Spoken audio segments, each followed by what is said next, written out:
how to allow or deny full screen alerts permissions on Samsung Galaxy S26 Ultra.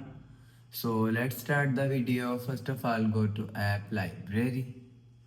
Now here, so click on settings app.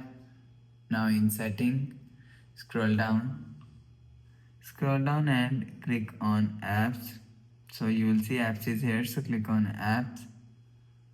Now here, so click on this three dot icon.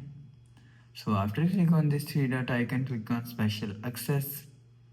So after click on special access, scroll down and click on full screen alerts.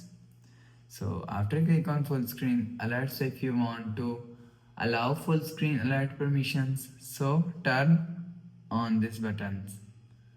So after turn on these buttons, you will see full screen alert permission is allowed. So if you want to deny full screen alert permission, so turn off these buttons. So after turn off this button, you will see full screen alert permission is denied. So after the process, go back to home screen, refresh phone. So that's how you can allow or deny full screen alerts permissions on Samsung Galaxy S26 Ultra.